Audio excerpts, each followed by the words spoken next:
4 graphs were leaked based on the perks, like the most popular perks per rank and the most popular builds per rank. The first one is most popular killer perks by rank. This is percent of loadouts that use these perks. And then these numbers at the bottom are the ranks. Locked means like one of the perk slots is empty. So it's kind of funny how you see that right at the 850 MMR, not everybody's using a full 4 perk loadout, which is pretty funny. NOED is the most popular killer perk. It's because it's a general perk that's available to everybody.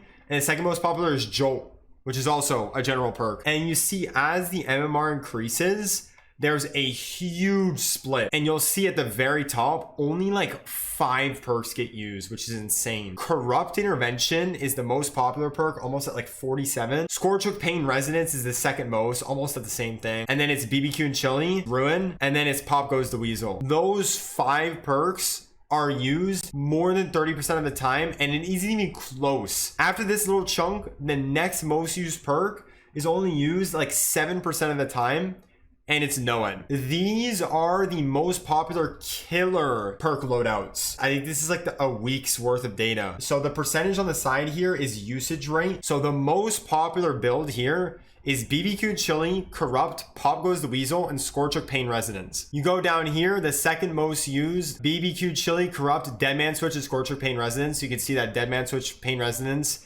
is now the new king best killer combo in the game. But the fact that these ones are consistently there 0.3% of the time, actually kind of high when you think about it. Every single one of the most popular builds has BBQ in it. Every single one. Kind of crazy. I think the survivor graph is actually even more crazy than the killer graph. So this is the percent of loadouts that use these perks. And again, this is the MMR. But you'll see at the beginning of the MMR, they all like kind of use the same, under 25%. And then you'll see this thick pink line, dude, that fucking shoots and skyrockets up, dude. Dead hard, bro. Dead hard, the more you go up the ranks, the more it gets used. At the top MMR, it is in 74% of the builds. 74% of survivors at the top of MMR use dead hard. That is just insanity, dude. The next highest is Decisive Strike, which is at above 50%. Not even the killers have a perk that's that high up. All of the killer perks are around like under 50%. These are the most popular survivor builds. This is the usage rate.